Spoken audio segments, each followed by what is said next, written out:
This lesson is going to take a look at the French and Indian War, which is eventually going to be one of the major catalysts or causes of the American Revolution.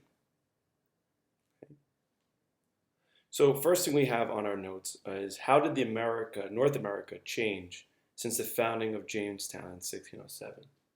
Some important things are, first, we have an increase in British colonies.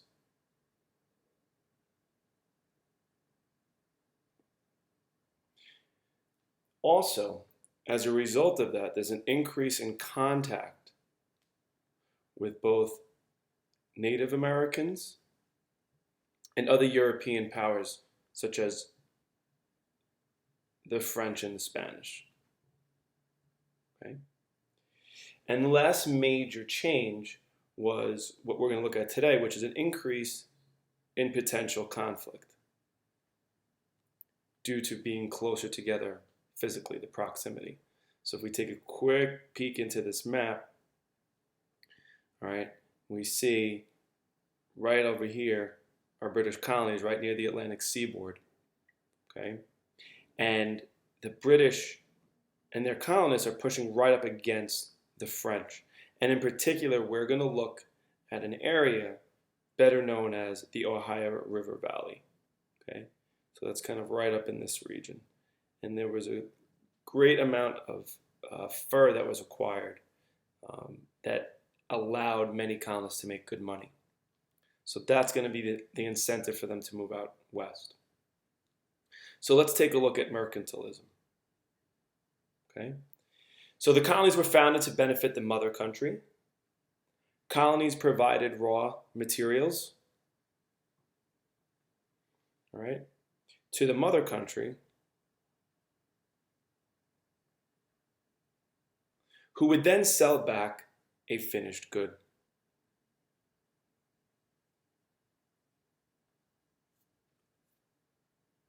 Now, as far as policy, the British created a policy called the Navigation Acts.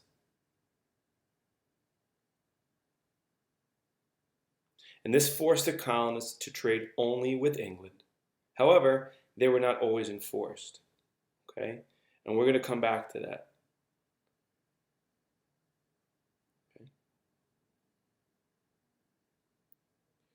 So, how did the Navigation Acts benefit Great Britain?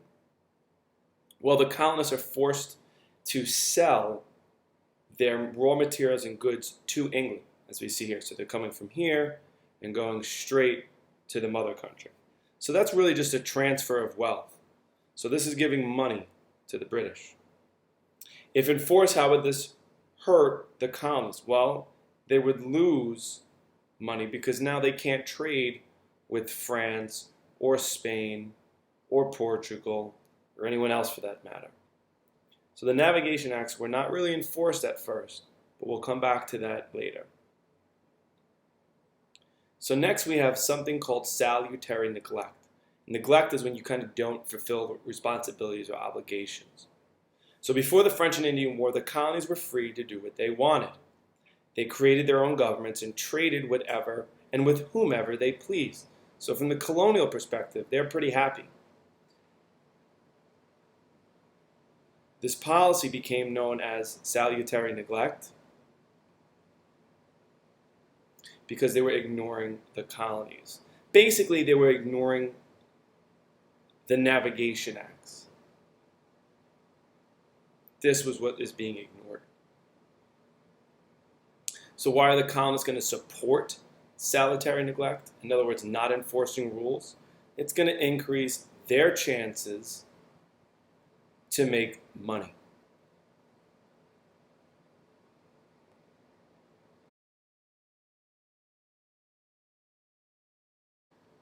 Now let's take a look at the actual French and Indian War.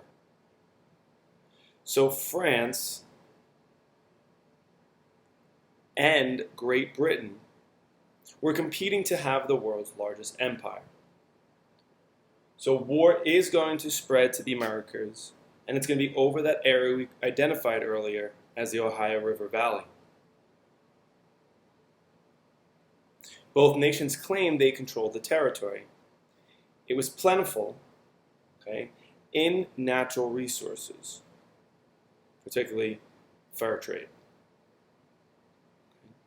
So war breaks out, and Great Britain and the American colonists kind of fight the French and Native Americans. Okay? Native Americans will side with the French. So what interest would the colonists have in fighting with the French? Well, it's over this Ohio River Valley, so that is where their interest lies. It's in making money and trade. What interest would the King of England have? Well, the king wants to protect his colonial investment. He wants to make sure that the resources from the colonists are sent back to England, and that when England sells goods, they will buy it. Why would the native ally or ally with the French? Typically, it's because the British colonists were much more violent and culturally less understanding and accepting of Native Americans. So they felt more in line with helping the French.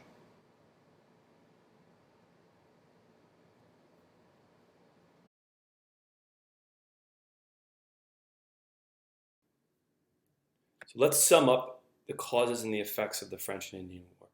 So France and Great Britain are going to compete for power and money. They're competing over, again, very important term, the Ohio River Valley. This is where the fur trade is really being extracted. And then the British colonists expanded into French land or French holdings. So some of the effects, a big one is Great Britain goes into debt.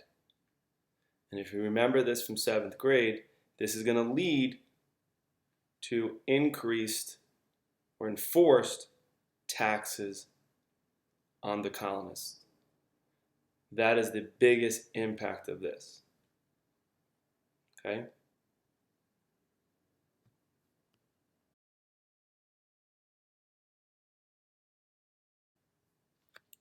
Now, some nuanced impacts of this French and Indian War is first something called the Proclamation Line of 1763. So proclaim means to state, and there is a line basically drawn on a map. And basically what it says is, over here, right where the Appalachian Mountains are, you cannot go past that. The British do not want their colonists going past it.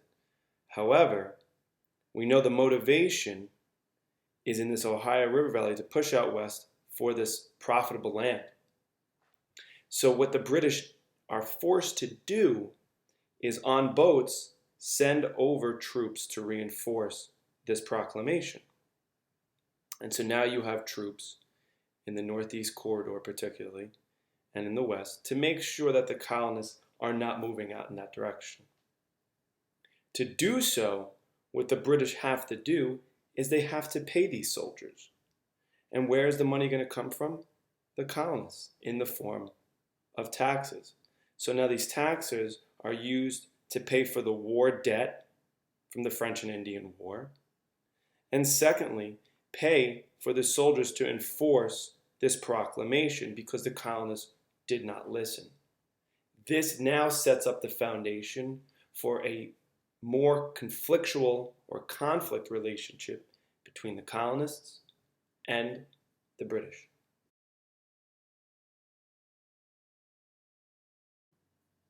And finally, of the effects, the navigation acts are now being enforced.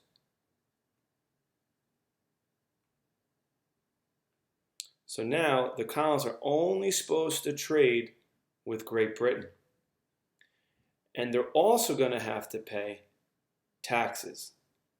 And we'll take a look further at those taxes in the next lesson. But now the colonists are going to go from being happy for salutary neglect to very unhappy and even angry as they have to now limit their economic choices.